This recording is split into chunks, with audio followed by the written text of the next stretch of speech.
All right, welcome to another episode of Geek-Men and the Masters of the Thunder Nerds. I'm Dustin.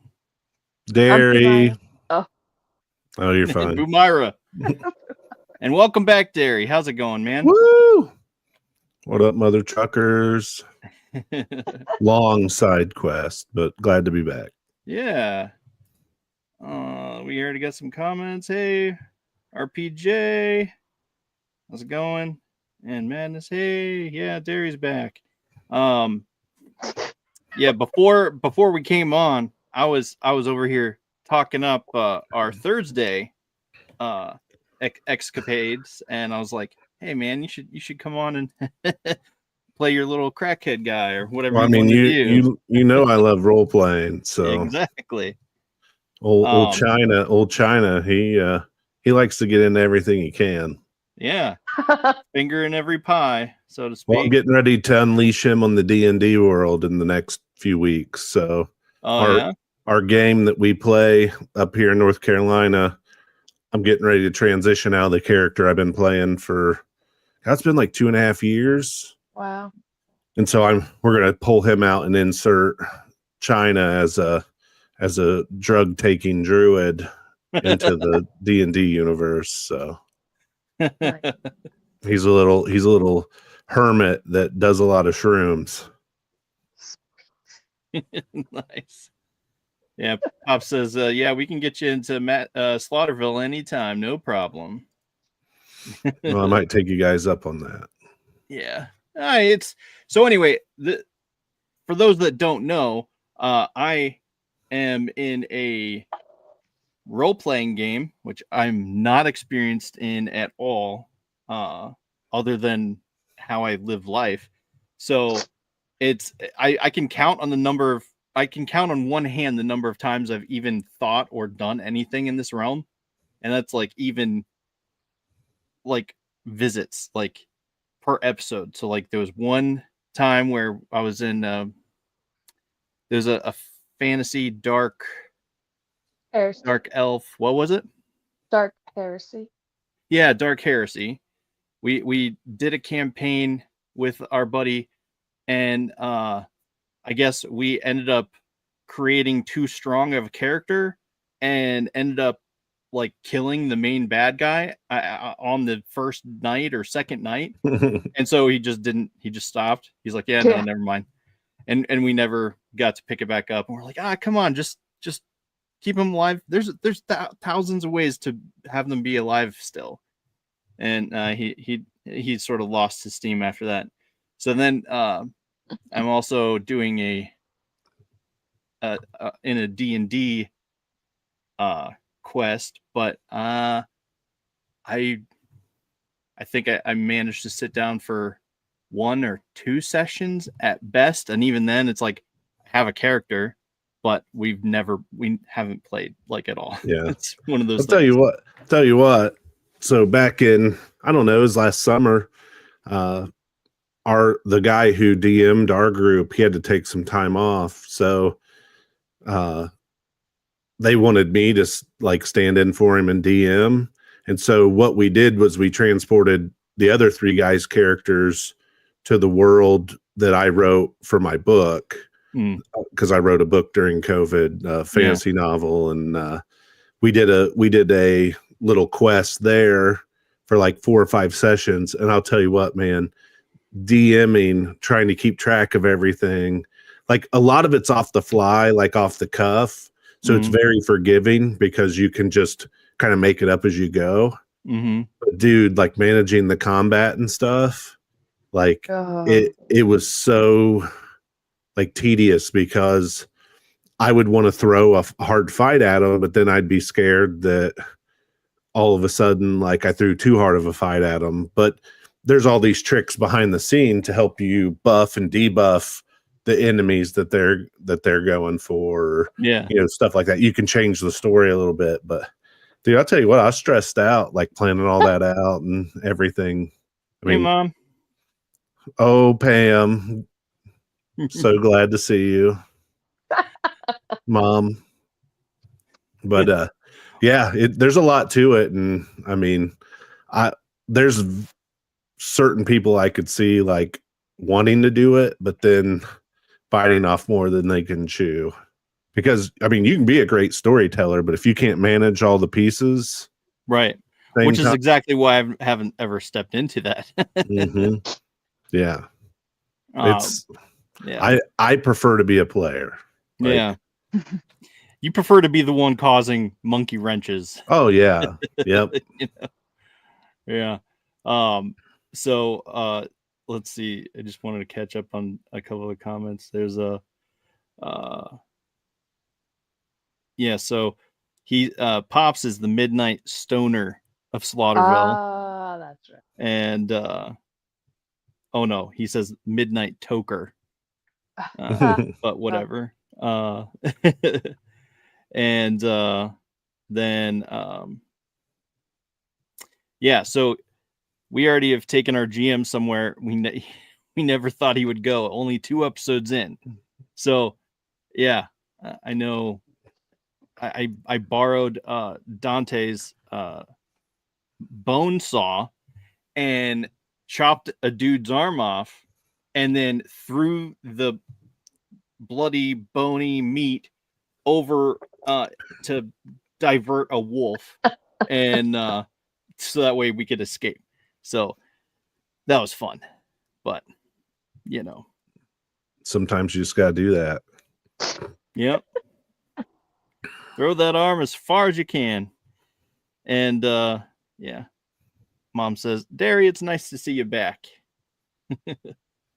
And for those that don't know, Derry has been on a side quest for a little bit. Like 6 weeks. Yeah. Yep. So it's been a minute. It's been a minute since we've seen you.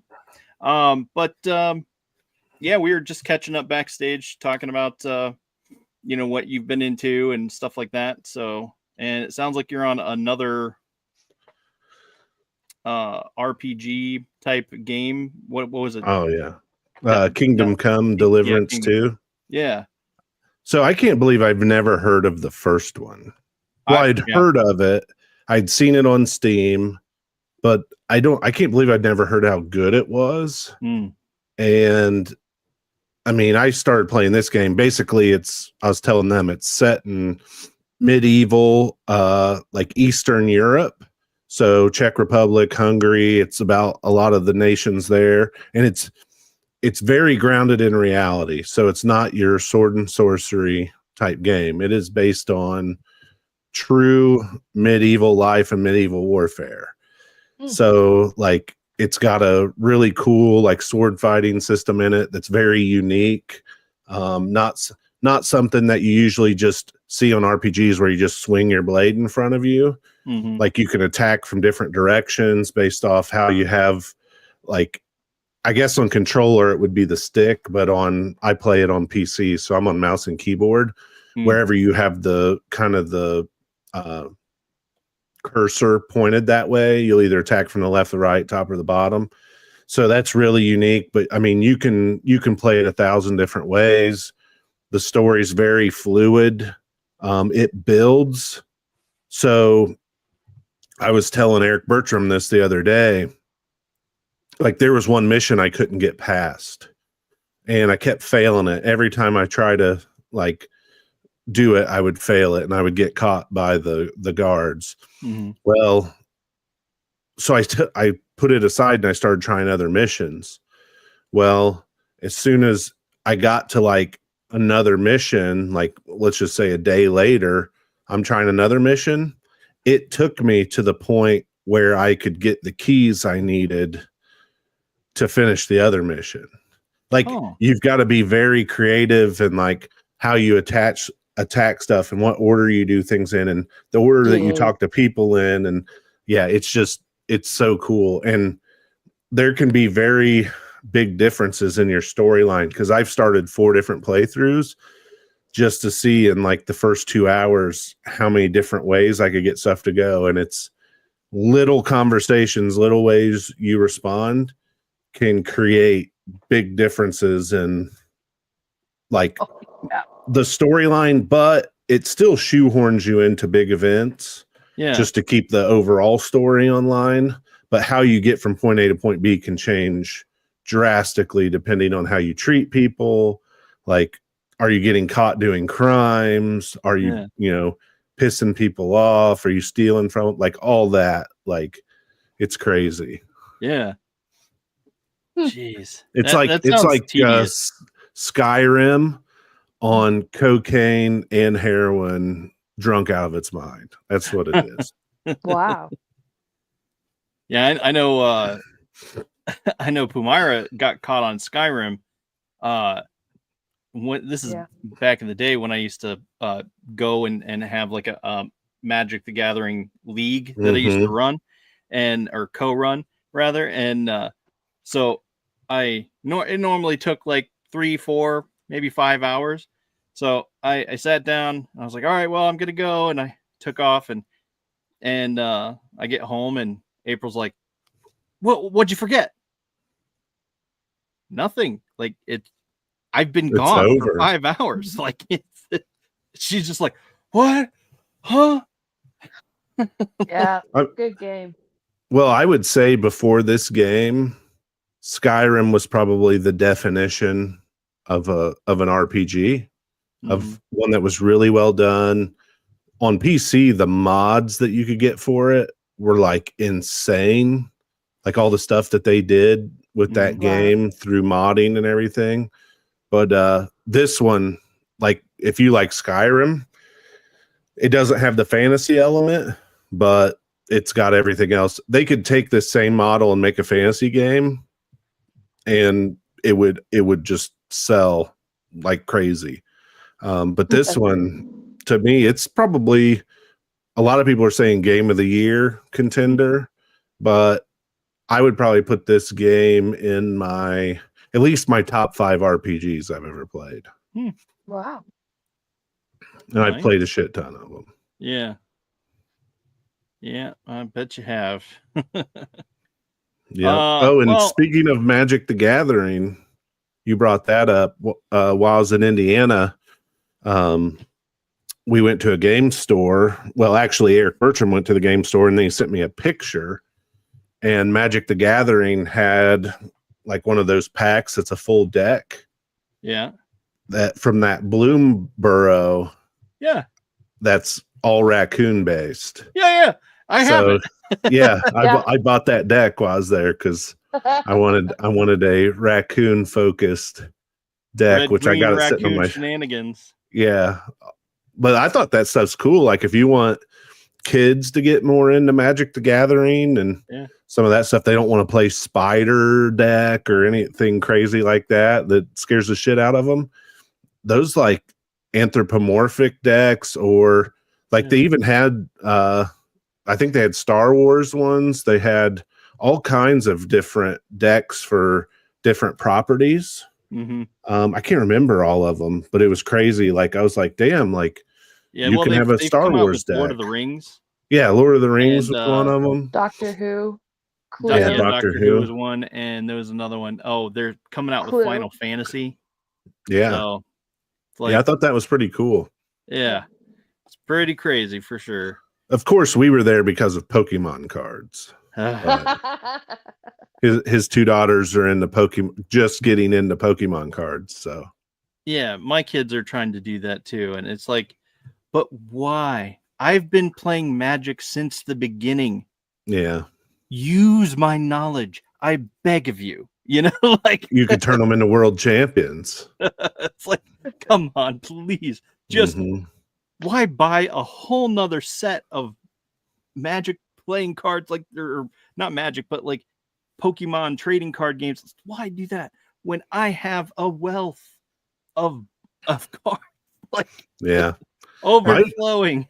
My first exposure to Magic the Gathering was, do you remember Walden Books that used to be in the malls? Yeah. So Walden Books had paperback novels that were Magic the Gathering novels, and they actually came with a like booster pack of cards with them. And so I just remember I had this novel. It was about a barbarian-ish type dude, and it came with a booster pack that had his card in it, and then it had, some random other cards. And like, I didn't ever build decks or anything or play the game back then, but I thought those were the coolest damn things Yeah. ever because it told you all about the character and their stats and everything.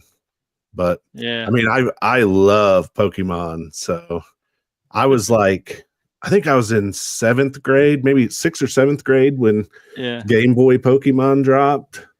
Wow. And I thought this cartoon was stupid as hell before that. And then I played that game and I was hooked. Like I had Pokemon Blue and I rocked that shit. And Yeah, I did too.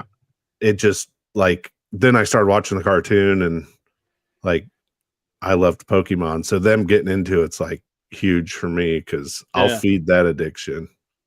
Yeah, well, see, I'm the same way, but it's like I want to feed also my own addiction. So it's like, come, let's circle let's circle around the table and let's play Magic. Let's do that. I just, they aren't as much as I like Pokemon, it's like I would Give rather them- not. Everything has been a cheap imitation. Yeah, give them a few years and then they'll want to get into Maybe. like a theme that's probably a little bit older. Yeah. I mean, I know my oldest was excited about a vampire deck that she wanted to build. So I went through and we built a nice little vampire deck, but I haven't shown her the Big Daddy not Soren. Vampire Nocturnus? No. It's a new vampire card that I just pulled recently, and I was like, "Oh, this is gonna be mine." Oh. No, I'll build it, but I also want to play it. But yeah, I don't know.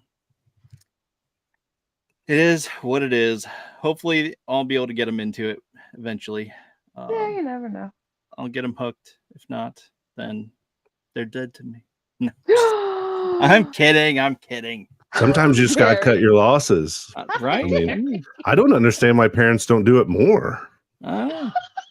Like I've put my kid through rehab 4 times. Well, just cut the fucking cord already. Like, I don't know what to tell you. Yeah. It's great. Yeah. Just got to do what you got to do sometimes. You won't catch me doing that shit. You know why? Because Derry doesn't care. Right? And that's your Twitter. That's my Twitter handle, which I do absolutely nothing on Twitter except random comments on really popular people's posts that are totally troll moves. So, yeah. Yeah. My buddy Kurt and I used to do that. Only it was, what was it? It was some app. It wasn't Reddit, but it was something like Reddit. But we would just go on and we would try to troll comments, and so we would send each other like links to a conversation that we had started, and we would comment on each other back and forth and getting them all riled up. They're like, "What are you even talking about?" and stuff like that. Like, it was hilarious. Yeah, and my name's actually Derry Cares on Facebook, and I rarely post anything, but if I do, it's typically a trolling post. It's either about my dogs or I'm trolling somebody, and I do my best work in private groups. I mean, Dustin knows, because that's pretty much where we met, was in a private group on Facebook. So we're kidding. Then mother. Parents need to stop loving their children at a certain point. Sometimes you just got to call it is what it is. You can't polish a turd is what I was always told. Oh my gosh. I have heard that, so I know what you're talking about. And some kids are just turds. They are. They really are. Oh, okay, Mom. There are turds. She would never give up on children you. Are turds, but there are. Oh, they're out there. I mean, there's kids that are basically born sociopaths. Like, I just want to kick one of those little kids. I mean, I'm not going to do it, but inside, violence towards children. I'm wrestling with the idea of playing kick the baby. Again, just a joke. Don't get all your panties all in a knot. Well, I mean, if you want to YouTube. get upset right there, look me up on Facebook. I'm always taking feedback. Just be prepared for the response. Oh, dude. So I was wanting to I wonder if he'll show up, but there's this dude that was trolling Pops, just like talking absolute trash on one of his other one of our other shows earlier today. And I was like, oh man, like this dude would not last if I set zombie Show or you up on him. Yeah. It's Show just like, up, buddy. We'll get him. I was like, Open invite to whoever this is. I was like, Track them down. I wonder if they'll start crap on our channel. Because I was like, dude, what the heck are you doing? You know, shut up. No one cares. Like, stop. And I was like, oh well, maybe he'll come troll ours. I'm kind of Who broken knows? up that walking, talking Stephen Hawking isn't in the audience. Mm-hmm. Yeah, That's my favorite name of all time. it really is. Oh, it's so good. So let's get into the first part of our segment here. We normally talk about TV shows that we're watching, things like that. So, what you watching? Anything new? Anything exciting? So I've been watching on Hulu a show called 1,000 Blows. Yeah, how is that? Bare knuckle boxing in the probably the late 1800s London. It's pretty good. I finished it. It's 6 episodes, so it's not super long. I just forgot his name. The one main guy in it that's from Snatch. It's not Stephen Graham, is it? I can't remember. He's the little guy that hangs out with Jason Statham in Snatch. He's good in about everything that he's in. He plays like an older bare knuckle boxer who's built like this, basically this neighborhood in town. Like they own a bar, him and his brother. And then there's 2 guys from Jamaica that come. They're a big part of the storyline. Then there's this group of girls that's like a thieves group, and they all kind of intermingle. It's worth watching. I mean, it was good. There was a few little knocks I had on it just with how they put the story together, but nothing major. But it was a fun watch. Trying to think what the hell else I have watched lately. Yeah, you've been busy. I mean, I've watched plenty of shit, but yeah, I can imagine. I'm trying to think what series I have sat down and actually checked out. I mean, we're still in like watching 1923 week by week. Yep. Reacher week by week. Yep. I will say, and this might be an unpopular opinion, but I think the quality of this season of Reacher is far below the first season. Like I am not enjoying it, and I think the writing and the way they put the show together fell off for this season. Yeah, it definitely hasn't grabbed my attention yet. Like it's been okay, and there's been some exciting times like, ooh, okay, this maybe let's see how he gets out of this. And you know, different things like that, but nothing like groundbreaking, like for real. Like I've been dying to see him just destroy that huge big dude, Paulie or whatever his name is. Yeah. It hasn't yet. He hasn't. I mean, other than the first initial, like, you know, pissing contest that he had with him in the weight room, that was it. So, but other than that, I mean, it's been okay. And I get that they're trying to find the girl, but now that his cover's blown, it's like, where do you go from here? And now they're taking it like in the next episode, I see that they're like traveling, they're moving out west or something to a different area of the to Los Angeles. Yeah, Los Angeles, and meeting up with Neely, I think is Neely. Yeah. And I guess they're gonna do a spin-off show of Neely. Totally And it's like- uninterested in that. It's like, okay, I get that you had to set up an interesting type show with Neely as the main character, and you had to put her in peril. So that whole episode, this past episode, was pretty much, I feel like it was definitely geared towards setting up Neely's spinoff. But it's like, you haven't even delivered on this yet. Like, he's got the pissy little kid that just is like upset and, oh no, my ear got cut off and now I'm upset at everyone. It's like, what an emo. Yeah, it's like, come on, grow some balls and just deal with it. Or, I don't know, end it, or whatever you want to say. I'm not encouraging it, but still, it's like, well, geez. The fake kidnapping in the very first episode where they pick the most like stupid agent, like that would never look like a professional kidnapper. They use him as the kidnapper. Like, as soon as I saw him trying to play as a kidnapper, I was like, this dude isn't really kidnapping this kid. Like, same.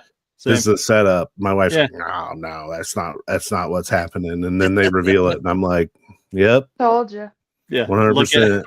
I can't tell you how many times I look over at Pumara and I'm just like waiting to see her be like, her reaction, like, yeah, all right, yeah, you're right. It's like, what's the point? I'm just not into it. Like, the quality is season 1, season 2, season 3 for me. Like, it's getting worse as it goes. Yeah, I enjoyed season 2 quite a bit. Trying to remember what even happened in it. It was the team up. The whole group teamed up, and they were basically going after Robert Patrick, who had killed at least one of them. Yeah, if not more. Yeah. From their old team, the 1/10th. Yeah. And the first one was in the South, him tracking down the people who killed his brother. Wasn't that what the main plot of that one was? Yeah. And was it Margrave or whatever? Something. Yeah. I just remember him getting off the bus at the very beginning of it. Yeah, for sure. And I mean, I feel like they had a really good supporting cast with that one. Like that other the black actor, I forget his name. Yeah. But he was really, really good. And I don't know. I just like that whole cast. So I enjoyed that season 1. And of course, the novelty of it was like, oh, this is awesome, because here's a dude who is just kicking ass and, taking names. And he actually looks like Reacher. Yeah, exactly. Tom Cruise. Right. So it's like, it was all exciting, but then season 2 is, it's like, okay, they're sort of in a sophomore slump, but I thought for their sophomore outing, I thought the second season was very well put together compared to this season 3 feels more like a sophomore slump that other shows have experienced, like Smallville and things like that have experienced. But I just think it's fell off. Like, they just did not put enough time and effort into this show for this season. Like, I feel like they're trying to pump it out too fast, and it just, the quality's lowered in it. Yeah, maybe. I don't know. I feel like maybe their attention's diverted, trying to, oh no, we lost Derry. Oh no. We'll wait for a second, see if he pops back in. But yeah, I don't know. Hang on. I'm super thirsty anyway, so this is a good timing. Let's play an ad real quick. Bear with us just a moment.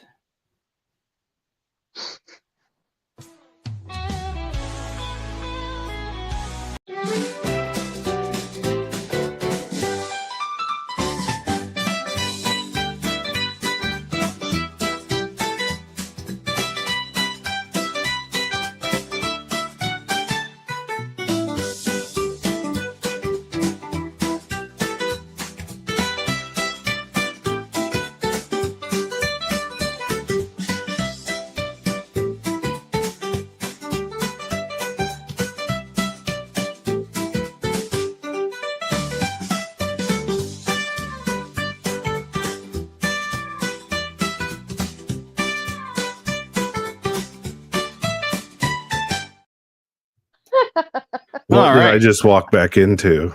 A commercial. That was a commercial for Needlemeyer Mayo.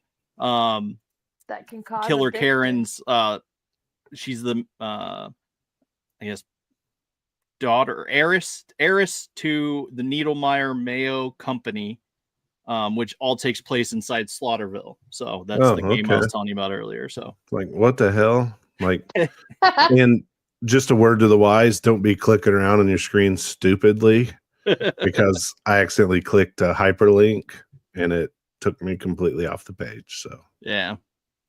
that was 100% me being an idiot.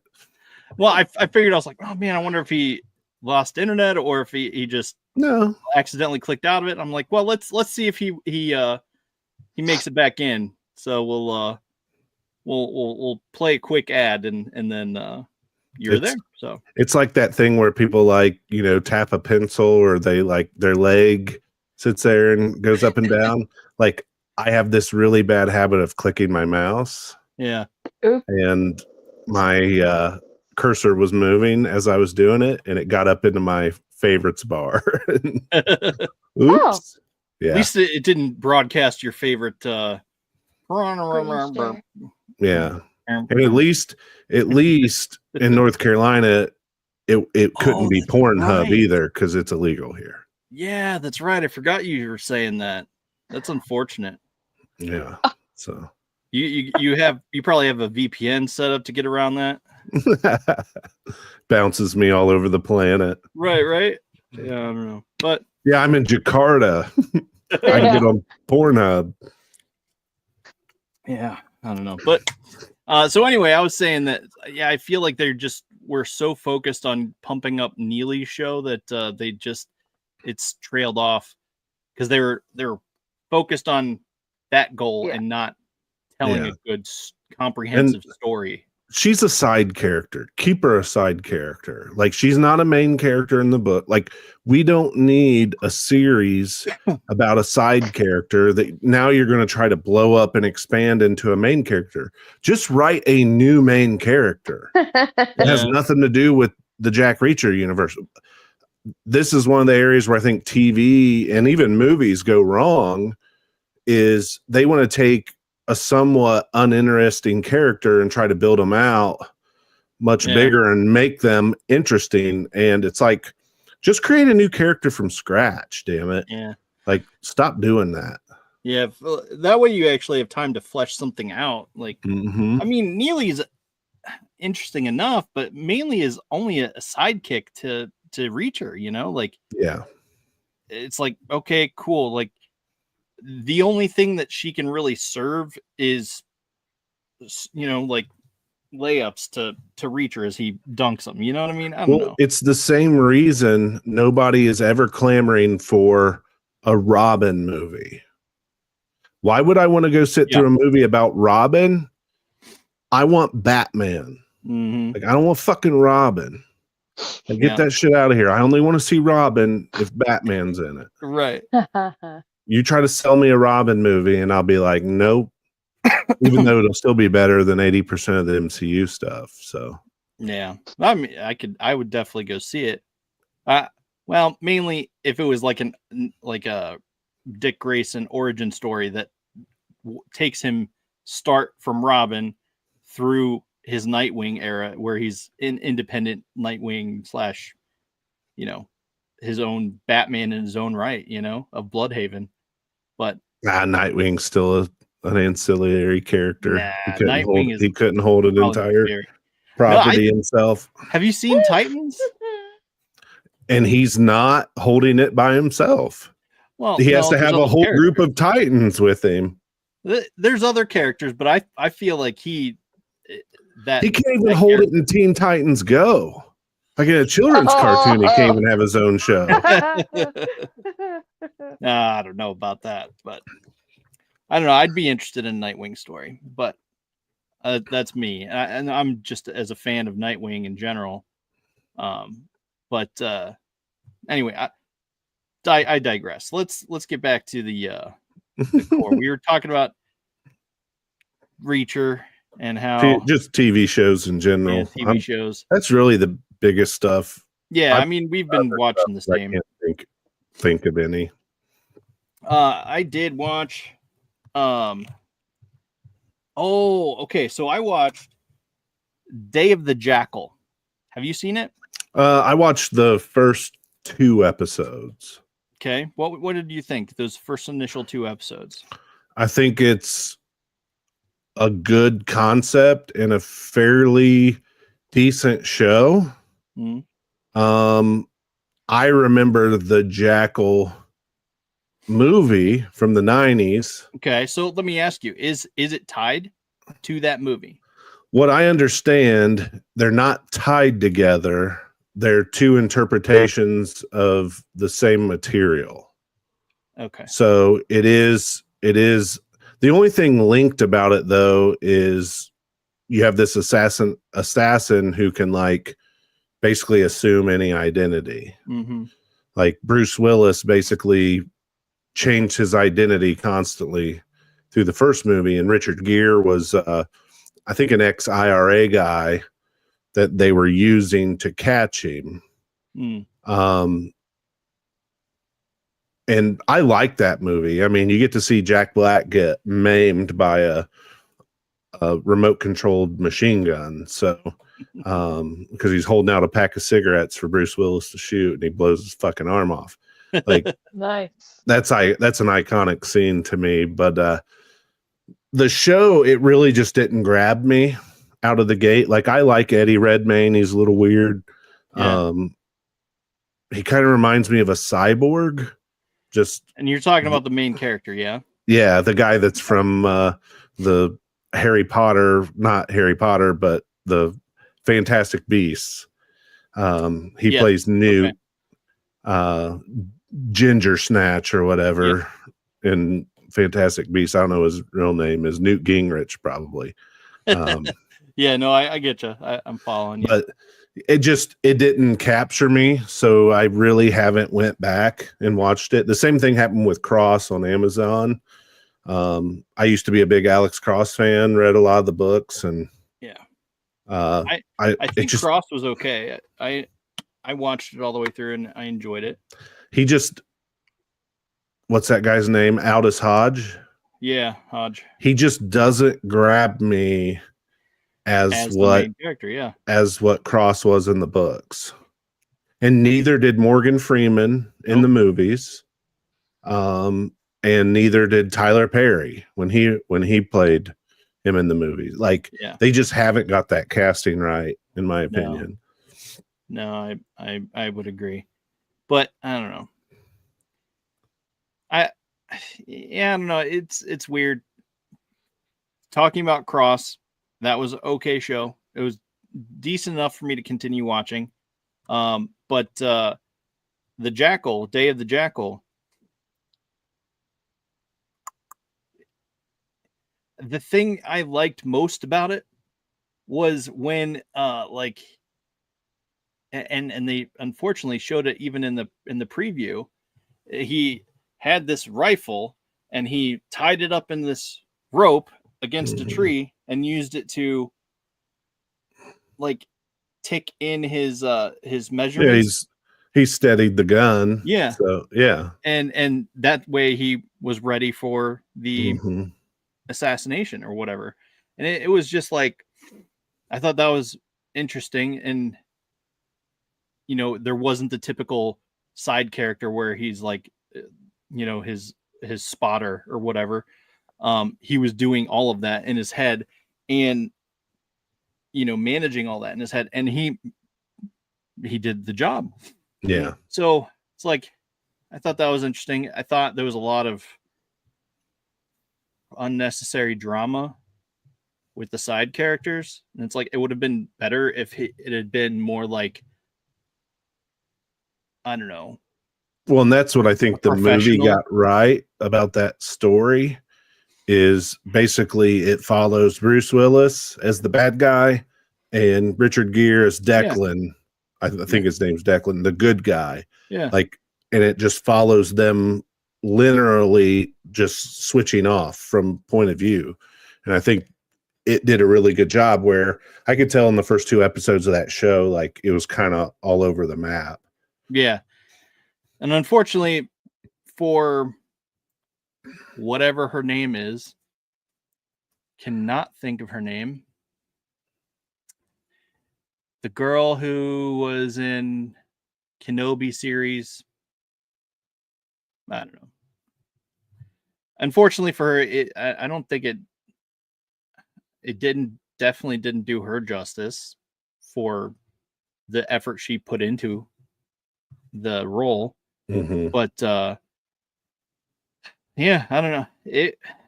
It was not very good at all. And I finished the end of the episode, the last episode, and I'm thinking like, okay.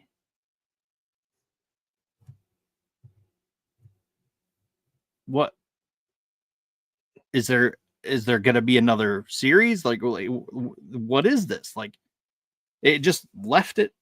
Yeah. It's like, okay, so it made me wonder. It's like, okay, is it a direct sequel or prequel rather to the Jackal? Do I need to go and watch the Jackal to understand it all, or what? You know, so I was confused about that. The way I understand it is it's very loosely based on the same, either just the same premise as the movie, or I don't know if there's like maybe there is a book called The Day of the Jackal, and that's what started. I can't remember. I'd have to go look it up. Yeah. But yeah, it lost me after 2 episodes. I was just like, I'm out. Yeah, I stuck around for all 6 episodes, maybe 8, and however many episodes. I watched them all, and I was like waiting for it to get somewhere, and it never got as exciting as the 2nd or 3rd episode where he actually committed the crime and he was doing all this stuff and blowing things up and left and right. And it's like, okay, this is cool. I could get into this. It's like, nope, they just never got back up to that level of excitement. So it was unfortunate, but I watched that and I started watching that show called Doc. If you've seen that advertised. I don't think I have. It's about this girl who gets in a car accident. She's a successful doctor. Oh, yeah. Doctor. Now I know what show you're talking about. Yeah. So then she wakes up and has no memories of the last 8 years or whatever. I talked about it last week, but so I have like one more episode to watch of this season, but it is apparently coming back next year. So we'll see. Not entirely happy with where it went, but we'll see. We'll see. I haven't watched the final episode to know, but have you seen Invincible yet? No. I don't even think I finished the last season of Invincible. Really? What Just season is this? 3? Yeah. Just probably got sidetracked. I think I started it. I know I watched the entire first season. Or you might be thinking of the first half of season 3. They did it in halves for some reason. No, I definitely did not finish season 2. Okay. Yeah, I feel like they did that with season 2 as well, where they did half. And I might have got through the first half of season 2, right. but I didn't finish it. Yeah, well, it's pretty good. Looking forward to season. What is it now? 4? Yeah. Looking forward to season 4. I mean, I tried to read the comic at one point, and like I know, like Travis from My Wife Is Going to Kill Me, like he loves it, but that dude loves everything. Like everything's good in his book, and the comic didn't really. There's certain aspects of the comic that I like, but I did overall. I just couldn't get into that property as much. Hey, Grey Wolf, how's it going? I just like. And so the show hasn't really grabbed me. Plus, I think at the same time I was going through a pretty big anime phase. So I probably just lost interest in it and went back to My Hero or something. Yeah. Vinland Saga or something. Yep. Cannot wait for the next episodes to be dubbed of My Hero. because I'm dying. Why wait on them when you can watch them in subbed? I don't want to watch them subbed. Don't. Wow. I'm not one of those. Not a real fan. I guess I'm not. I prefer the dubbed. I prefer to watch Pokemon subbed. Sometimes it's just the voices they use. Like Pokemon wasn't bad. The voices fit the characters, but like Demon Slayer is awful. Yeah. Like there's certain characters that I don't know. It's just terrible. Yeah. Listening to their voices. Yeah. Yeah. I don't know. But all right, let's get into these movies. 47 minutes in and we're getting to the movies. Yeah, right. Luckily, I know the next stream he's taking a night off, so I don't think we need to rush. Otherwise, I'd be trying to wrap things up really quick here. So, but we'll still try to wrap it up in a timely fashion. So which movie do you want to talk about first? Blood and Bone? Yeah, let's do Blood and Bone first. Blood and Bone. I opened my Baja Blast to get things going, get things kicked off. So this is Michael Jai White. He's, I don't know. I just love the dude. I saw him in what's the movie? I just told you about it. I mean, he was in the original Spawn. Yes, he was in Spawn. And as Spawn, which I still appreciate that movie. But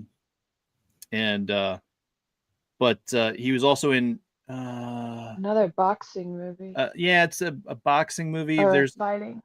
Yeah, the first one had Ving Rhames, and then they recast Undisputed. Ving Rhames. Yes, Undisputed. Yes. So I watched Undisputed too. I've been obsessed with him since Undisputed for sure. And it's like then I was like, oh wow, I found out he was in Spawn. And it's like, oh wow, I love this dude. So I've just been interested in pretty much everything. So anyway, he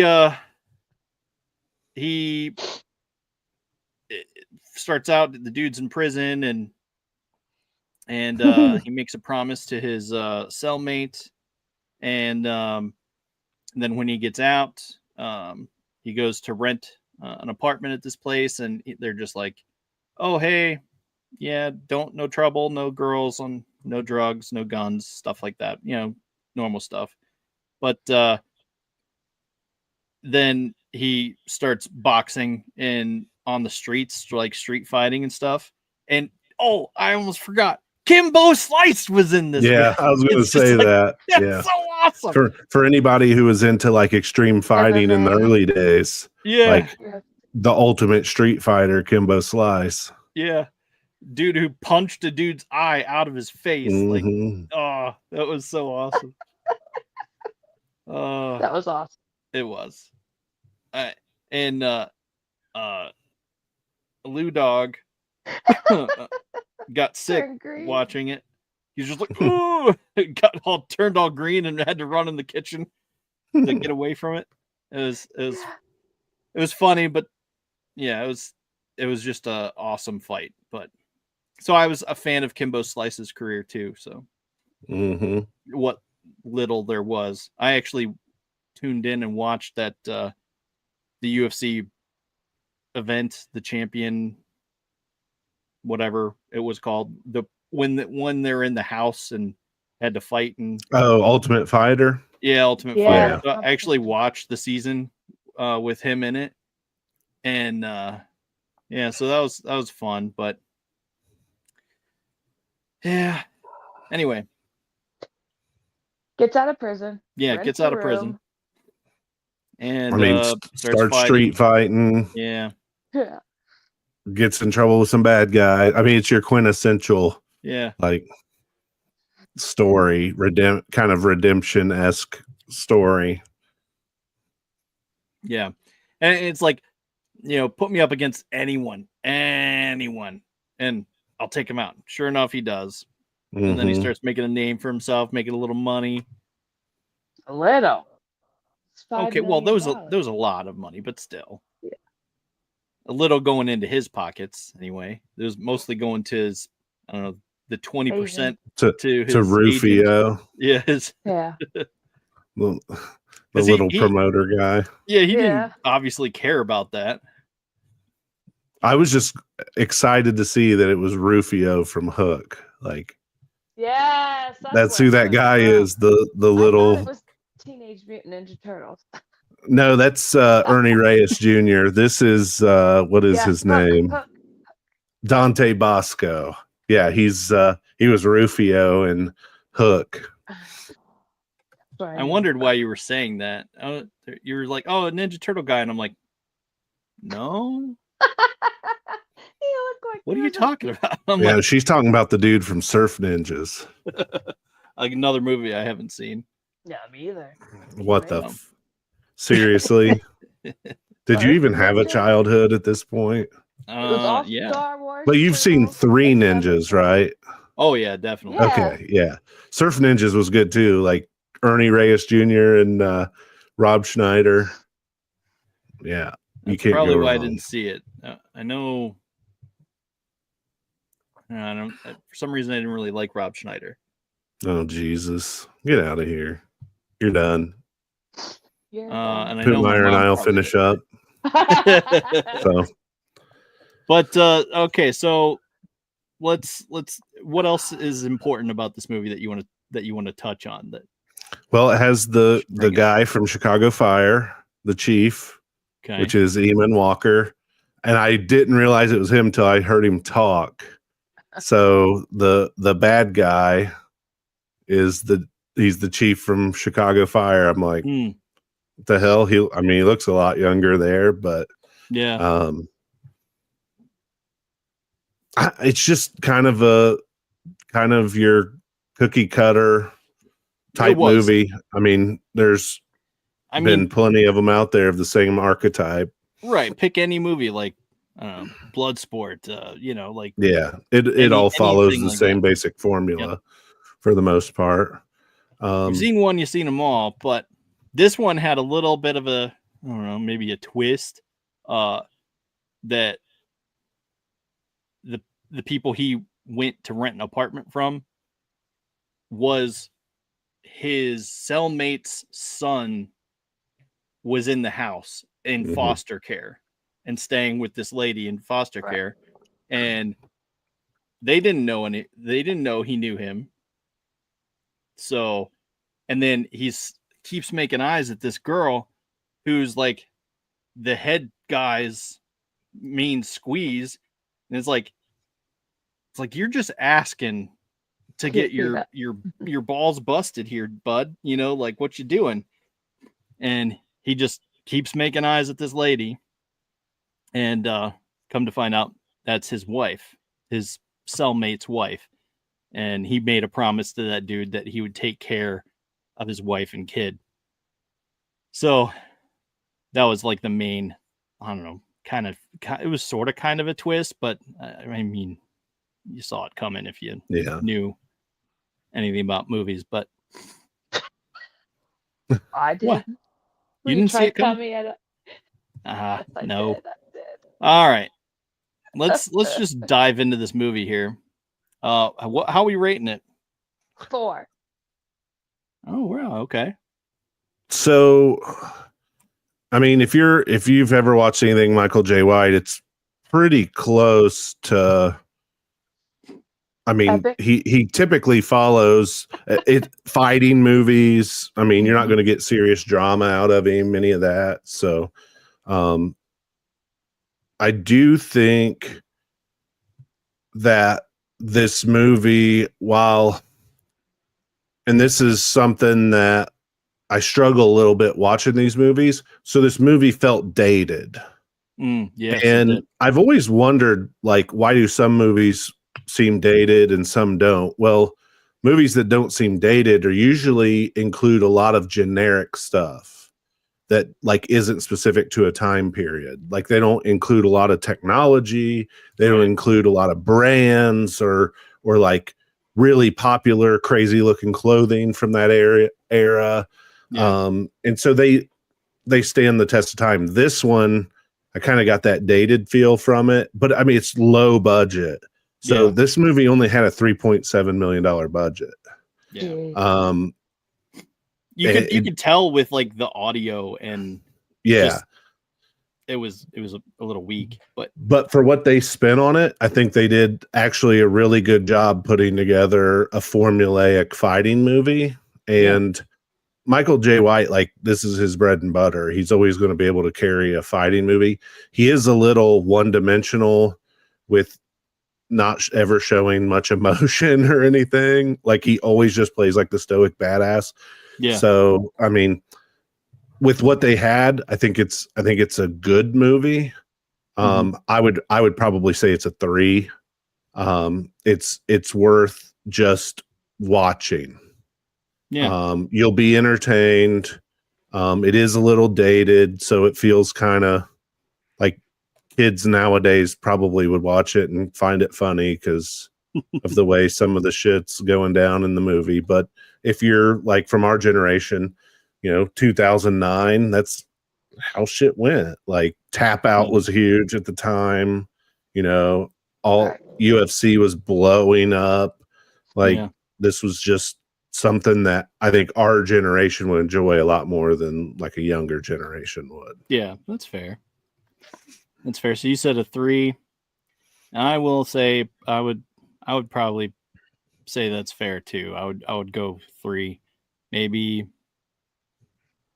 Nah, 3. I don't even think I can give it another bump. Like 3.5. He was actually in. I was trying to look this up while we were talking about it. So I forget what this aired on, but there was a Mortal Kombat, like a small series. He played Jackson Briggs in it. It was actually really good. It was one of the only things to ever get Johnny Cage right, like the Hollywood playboy. I rolled past it on here. I'm trying to find out where it is because I couldn't remember if he was in the original Mortal Kombat, but I don't think he was. But he was in this. It's actually worth a watch, but I got to find out where the hell it is on here now. It's back before this. I think it was like around probably like 2013, somewhere in there. I don't know. I'll look for it and see if I can find it. Oh, Mortal Kombat Legacy. It was a TV series. Where is it? I didn't even know this existed. Yeah, Major Jackson, Jax Briggs. I guess it was only 2 episodes that he was in. I don't know how many episodes. It's a full season. But I watched it, and at the time, I mean, it was better than the Mortal Kombat movies. The original ones. So it actually like had some pretty good fighting and stuff in it for a low budget show. I mean, it gets a 7.3 out of 10. So if you ever want to check out like a decent show, Casper Van Dien was Johnny Cage. So Johnny Rico from Starship Troopers. But yeah, they did a pretty good job with that show. So good to know. We'll have to check that sidebar out. Yeah, check that out sometime. But all right, moving on. Den of Thieves. What did you think? Let's see. You want to give it a summary? What's going on? Because I honestly, I can't. I don't know. Like, it was okay. Like, yeah. So, basically, it's a heist movie. Yeah. You have 2 main groups in the movie. So Pablo Schreiber, 50 Cent, and Halo. O'Shea Jackson Jr. are basically the core of the robbing group. And then you have Gerard Butler, and then a bunch of other guys I recognize, but I don't know all their names. They play actually a special unit for the Los Angeles Sheriff's Department. So the LA County Sheriff's Department, and they are very borderline good guys. They are very morally gray. You know, they're partying with hookers, snorting cocaine, getting drunk while they're on the job. and they're tasked with taking down this group that's been robbing banks and some of that. Well, the robbers end up targeting the Federal Depository. They're gonna rob the Fed Bank in Los Angeles, and they end up stealing money that's been taken out of circulation. And it's really a cool concept because it's money that it's real money, but it's meant to be destroyed because it's been taken out of circulation. So there's really no way to track it at that point. Yeah. It's just free money. Yeah, So because essentially the computer removes it, and mhm. yeah. And it's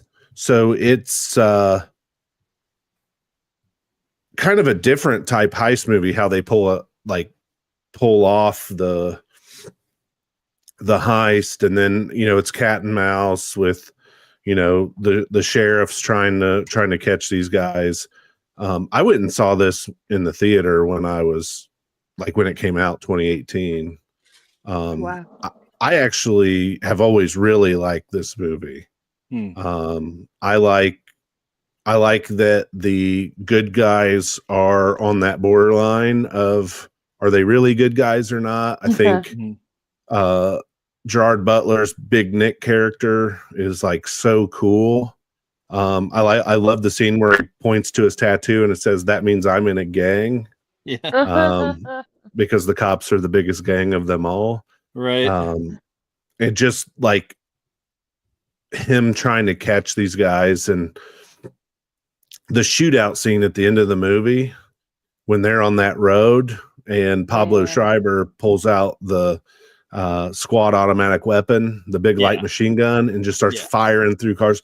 Like that whole chase scene at the end of the movie is freaking great. Yeah. And to me, this is a very solid heist / chase movie. Like, not the greatest of all time, but I prefer something like this over like an Ocean's 11. Yeah, well, for like, sure. Heist movie or The Italian Job. Like, people love those when I was younger. Yeah. And I like the more gritty, like real world feel of this movie. Mm-hmm. And I just like Gerard Butler's character is awesome. Like he is. I love his definitely a character.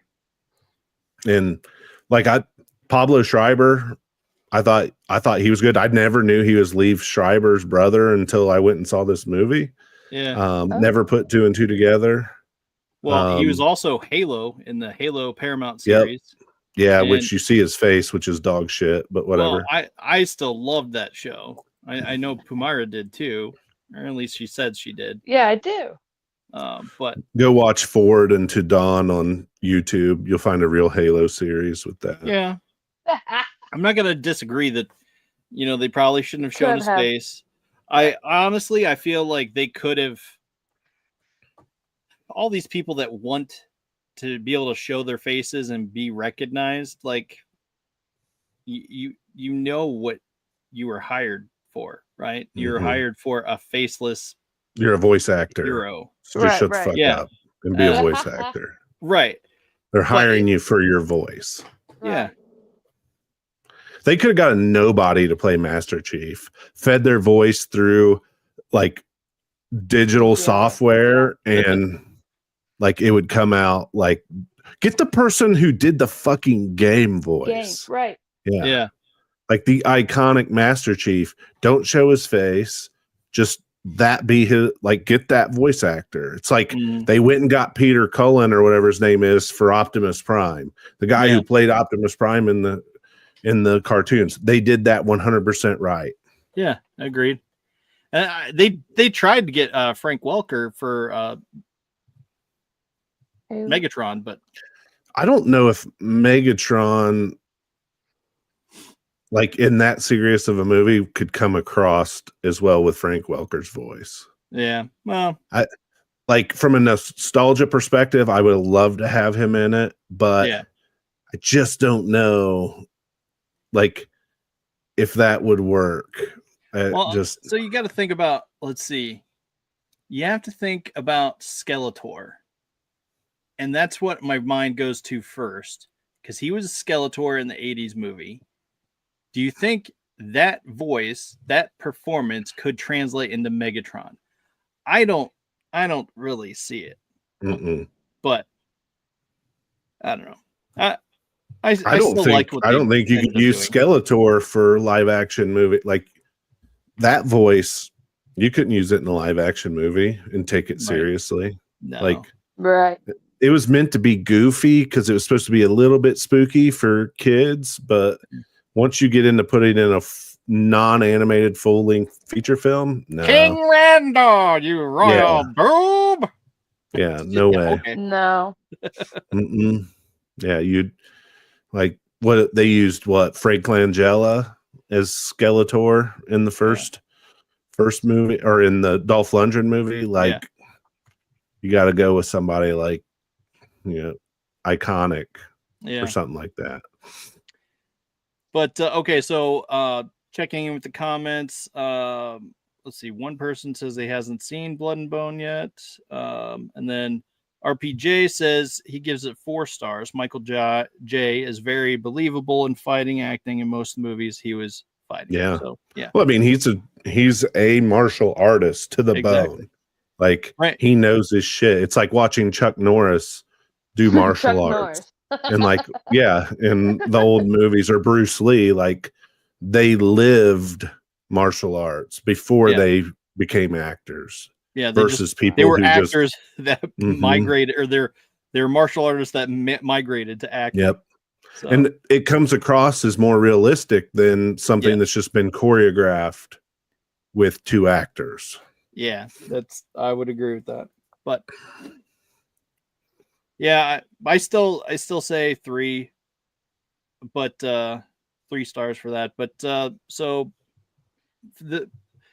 my main gripes for this movie, Den of Thieves, is okay. So the lady, the wife of him.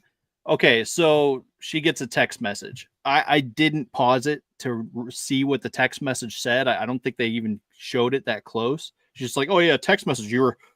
Oh no, I didn't mean to send it to you. It's like, okay. So what? I mean, like, well, they probably didn't do a good job of setting up that whole storyline with backstory. They really either. Didn't. Yeah. I mean, because now all of a sudden you go to the next scene and he's walking in and she's there with her new boyfriend, or at her interest. Was it like her sister's house or something? Yeah. And it's just like, okay. And then he's just like, oh yeah, here's my pen. I shouldn't have to say, if you touch my girls, I'll kill you. But surely I don't need to put that in the contract, right? So see, I really like that scene because Big Nick is so menacing to that guy. Like he's a sheriff's department officer or whatever they are. They're on a special task force or whatever it is. He got all of his awards from the sheriff, hitting him, like punching him. Oh like he's totally just doing everything he can to intimidate this guy. Right. Like it was great. Yeah, to me, that's one of the best scenes in the movie. Agreed. I think it was the best scene in the movie too. Well, one of the best scenes, but still, it's just like, so, I mean, I couldn't help but feel bad for the guy because I know, like, I definitely don't want to ever upset Pumaira. I don't want to risk having my girls taken away from me. Like, and here's this girl and he has to talk to her through the chain fence, and it's just like, good grief. First of all, that chain fence, like, okay, those teachers, when was this movie filmed? They didn't say, hey, get away from the fence, get away from that strange man. Like that's what me and Levi in the chat were talking about. We were like, yeah, okay. Yeah, come away from that creepy dude. You're right. Because from where they're standing, they're just seeing this person talking to another person. It's just like, that seems a little messed up. But I don't know. So that was a gripe because it just felt like, okay, either this wasn't set up right and she was already cheating on him, doing her own runaround. Well, no, I think Or- all that, yeah, like all of that had been going on in the background for some time. Yeah. And right, they just showed you a little snippet of it. right. Which, you know, it is what it is. But still, like, just boom, papers the next day. Like, it's like, oh, okay. Well, surely if she just found out this morning, there's no way they would have drawn up papers and Oh, handed them to yeah, her that yeah. day. I Like, mean, the that takes, like, a lifestyle week he or was something. living, like that She had been probably had going on, womanizing all that for so long that, Yeah. yeah. I think that's just an assumption I made was like, this is Yeah. just the straw that breaks the camel's back. Yeah, that's fair, and I can see that, but at the same time, it's like I still felt bad for that dude because it's like I know how precarious of a situation that can be, and it's like I don't know. I just it So for which dude? For Big Nick? Right. yeah. Yeah, well, I mean, yeah, it like, but I think they use that as a vehicle to try to put some humanity into him to show that while he's this big bad cop, he's still very flawed. And that's one of the things I think with how they built the character that I like is like his whole life is imploding, but he is singularly focused on catching these guys. Right. And that is I can respect someone like that, you know, but yeah, so I don't know. I definitely felt for him then, and which just puts a bad taste of that woman in my mouth. It's just like, yeah. I don't know. Tell me, did it? Oh, not? I didn't fucking like her when I watched it. Yeah, I didn't think so Mm-mm. because it's like, what the hell? Come on. He's doing his job. Like, clearly, I get it that this is like, well, loosely. But He's you know, doing his drinking job. Jack Daniels and doing coke with hookers at night really isn't. They were going doesn't know far that. beyond the Yeah, job. they didn't need to know that. Yeah, she didn't know that. Well, that one time, but that's where they probably could have done a better job setting up the backstory for that Right. piece. Yeah. So that just sort of felt disconnected. And then my next gripe is probably the whole setup of the heist. Like, they're talking about one bank, but then they're doing something else in the background, and it's like, okay, that's not what was happening. You see at the end, like, okay, he's the one who had his plans. The O'Shea Jackson or whatever his name is, had his own. He put together this plan.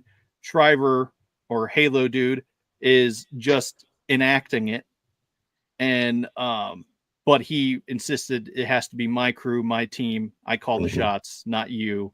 You stay out of it. And he was fine with that. But it's like, okay. So I watched it with on the Madness channel when we streamed it live on Pilled. But then I watched again with Pumaira, and it's like, okay, I was pretty much lost the first time. So the second time I watched a little more closely because I wasn't distracted by everything that was going on. But I was like, okay, well, that is clearly the Samoan dude, and the other dude with his ears. He was another MMA fighter. He's got the cauliflower ears going on. It's like, okay, well, those two were hanging out with him before they started talking about all this stuff. So it's like they must have been his crew that swiped the stuff before Gerard Butler came through and saw that it was all like snow mix or whatever, like Snow globe, yeah. snow globe mix up. Yeah. So it's like, I mean, yes, they there's- must have swiped that. Yeah, it's a very intricate plan Mhm. and a lot of moving pieces. Like A lot. well, and this is the type of movie like you really have to pay attention to what's going on because Mhm. you miss little clues along the way. Yeah, and they didn't handhold it at all. Well, and one thing I like about this movie is when I got to the end of it the very first time and they start revealing like how little Ice Cube was like manipulating everything behind the scenes. Like he was making this guy feel like he was in charge, but he was really angling, for him to come out on top and all this, and kind of serves those other guys up to the cops so he can get away. Like this was the type of movie I could watch 2-3 times and still learn stuff each time from it. And some people don't like that at all, but that's something I like. Is if I get to the end of the movie and all of a sudden, like, I want to go back and rewatch it to spot all this shit. Yeah. That gives away the end that I didn't catch. I like doing that. A lot of people, they just want a nice, neat package. Yeah, I suppose it depends on the mood you're in. Like, I just want to sit and veg and fiddle around on my phone or whatever. That's one This type is not of the mood. movie to But do. No, this is not the movie to do that. And I appreciated the fact that they didn't hold your hand. And so when I watched it a second time with Pumaira, I was just like, okay, yeah, I see that those people are. It's like, okay, that dude that was just ripped out of the cab, that was his friend from earlier. So that's another hint. Like, okay, maybe this isn't as what it seems. Like, it's too big of a coincidence to be driving the same truck. Yeah. Like, so, yeah, it was all planned out. Yeah. And so which let's rate it. Let's go ahead and rate it here. What did you think of this? Obviously you liked it. Pumaira, Yeah, I mean, it's a 4 for me. I mean, I was like, when I first watched it, like I was very engrossed in the movie. Like I love the 2 different groups. I really like Big Nick's group, how they're like this morally gray, get the job done police unit by any means necessary. Yeah, and I think they took the heist formula and subverted a little bit of it to make it something new and unique. Yeah. At the end of it, they had the double cross in it that you see sometimes, but I mean, other than that, like I enjoyed this a lot more than other heist movies that I've seen. Yeah. And Pumaira, what about you? 4. 4. Okay. So yeah, I'll say 3.5. Way to go. Well, I'm just going off my gut here. Had it straight. I mean, Dustin's always got to ruin it for us. I know, right? Well, it's usually it's me like, bitching though about something. So like now really, it's my turn. It's my turn to bitch. So and for the audience, I've already seen 2 Den Thieves 2. So for next week, like I literally just watched it last week. So I think you'll hear a little bit differently from me on that one.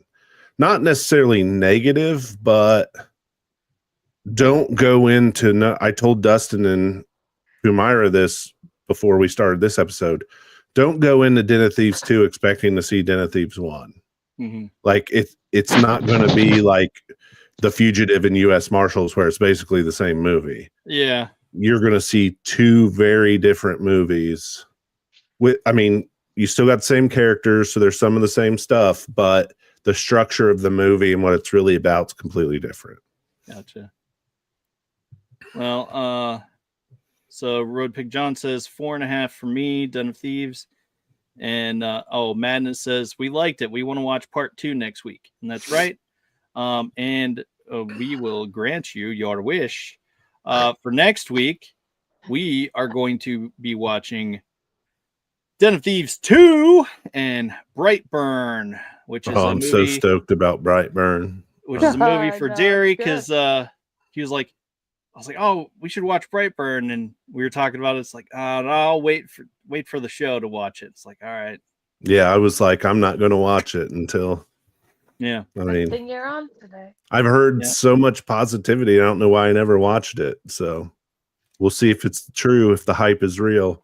Yeah, I'm curious to see if the hype is real, because I saw it in theater, right? And that was our initial time seeing it, and I remember walking out thinking like, oh, this is great. But and And I actually remember saying this is like, this was great. I cannot wait. Whenever it comes out on video, we're buying it. That's how hyped I was about it. Mm-hmm. And because that's how bad I wanted to watch it over again. So yeah, so like that thing, I'm curious to see if it will still hold up up here as it did, back then when before all this stuff happened to me. So I'm curious. To jump back to previous comments about children, some people's little sociopath kids, if they had superpowers like Superman, were born with it, they'd turn into this little bastard. Yeah. So, sure. yeah. I'd be shoving kryptonite up their ass. If only there was some sort of kryptonite to shove up that dude's butt. But Holio. Well, up their nose. We would crush it into a powder and make them snort it. Yeah.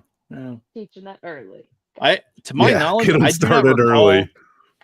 To my knowledge, I do not recall that the dude he had any weakness or anything like that. I don't recall if he did, so I'll be curious to see. I thought it was red kryptonite. No, it's not red kryptonite.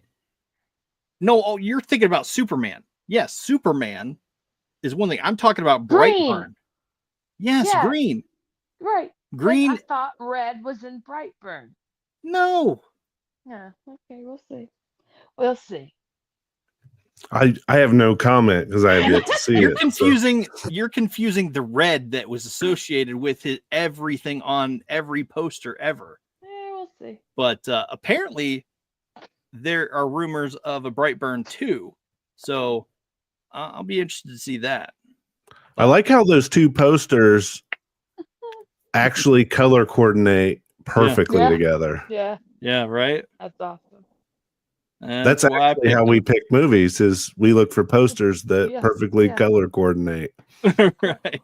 It doesn't matter. That's what Zombie does here. Zombie's the painter, so he knows colors. Right. So like, yeah, if he had picked this movie, it's like, yeah, there's very little matching here. Oh no, there's all kinds of shades that go together. Come on, use your imagination. Go together, but still. But yeah, so come back next week. We're gonna watch. Well, we'll be talking about Den of Thieves 2 and Brightburn, which, by the way, Netflix has Den of Thieves 2. Brightburn is on Stars and other platforms. There was several listed underneath, but I just saw Stars and was like, oh yeah, okay. And it's just to plant a seed, I think we need to do the week after what you were talking about, Real Steel, and that other movie from Netflix. What's it called? Electric State. Because I really want to watch it. So yeah. So next week we're going to be watching those. I actually even have the poster ready to go. But cool. Yeah. I mean, Real Steel is like one of my favorite movies. So yeah. If you don't watch that movie and feel good after watching it, like you're a psychopath or whatever, antisocial personality disorder. So yeah, I don't know. It's definitely a good movie, and from what I've watched, and I try to watch it every single time it's on TV. Oh yeah, I just have nothing to do. But yeah, it'll be nice to sit down and watch it start to finish. And then I think it pairs really well with the Electric State. It has Millie Bobby Brown in it and Chris Pratt. Did you guys already watch it? No. Oh, okay. I've not seen it. I just saw it advertised, and I'm like, seeing the preview, that's exactly what it reminded me of. Was like very Real Steel kind of vibe. So that's cool. Yeah. Yep. So that's what I was thinking. But yeah, for next week, Brightburn, Den of Thieves 2. Watch those. If you want to watch Den of Thieves, come back here Thursday. We'll be streaming it live on Pilled at 7 p.m. Yeah, so 7 to 9. We usually raid another show on Pilled. Kitty show at 9 o'clock. If you're into or want to see me make a fool out of myself, I'm going to be, recording Just Roll With It Thursday at 11 a.m. And so yeah, you can come join, watch me make a fool of myself and mess up their game, probably. Who knows? But yeah, and let's see, is there anything else? Let's do this here real quick. Nope. Where'd it go? Trying to find the thing. Okay, so if you do have anything you want to buy from Super 7, use my affiliate link, super7.com, Masters of the Thunder Nerds. All of these things can be yours for the low price of whatever they're offering on the website. But it helps me with the show. It helps me be able to talk about toys and do things like that. And so help us out, get some cool stuff, and also have affiliate link, also same. Why can I not think right now? bulkdominoes.com, Masters of the Thunder Nerds, is the other affiliate we're tied to at the moment. So go get yourselves some fun things. I tell you, we had so much fun with those dominoes. And of course, you know what Super 7 is all about. They're all about Thundercats, D&D, Turtles, all that good stuff. All the fun and stuff like that. So yeah, go get yourself some.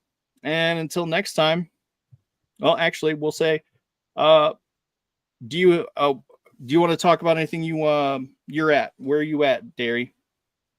What do you mean? Where can people find you? So I am on TikTok Tic-tac-toe? at Trash Panda's Junkyard. Haven't put out any new content recently. Ran into some technical issues.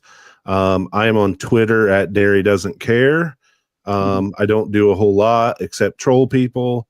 But if you like to see intense trolling, go ahead and follow me there. And you can find me on Facebook, Derry Cares. You probably won't see most of my shenanigans as they happen inside private groups. And Pumira, what about you? Instagram, right? Yep, at Geek-Men's Pumira. I'm Woody's dog. Thank you very much for following me. I missed the show. Well, you can always watch the replay. So, but yeah, until next time, Thunder Nerds ho.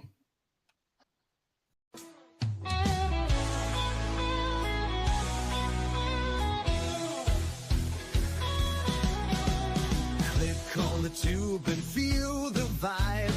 Every show you crave right here live. Heroes and villains clash in the night. Madness Comic Network sets it right. Scroll through the list, find what you need. Epic battles and fast-paced speed. From capes to cosmic space delight. Tune in and watch your favorites ignite. On Facebook, share the thrill so grand. On X, the buzz across the land.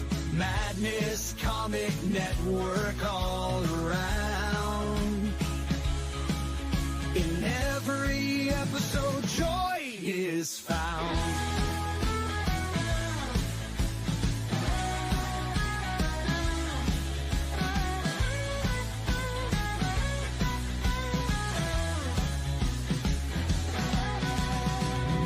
Uploads, they never end. Superheroes and their friends catch every twist and every turn. Madness Comic, you will yearn. Stay up to date with every twist. Madness Comic, don't miss a gist. From laughter to tears, every Madness Comics sets the groove. Click that button and subscribe. Catch the wave and ride the tide. Join the fun, join the craze. Madness Comic brightens days. Hey!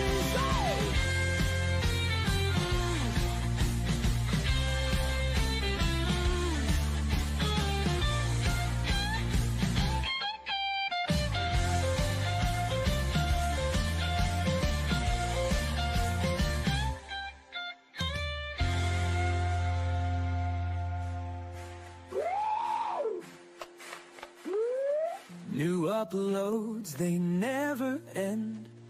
Superheroes and their friends. Catch every twist and every turn. Madness Comic, you will yearn. Stay up to date with every twist. Madness Comic, don't miss a gist. From laughter to tears, every mood. Madness Comic sets the groove. Click that button and subscribe.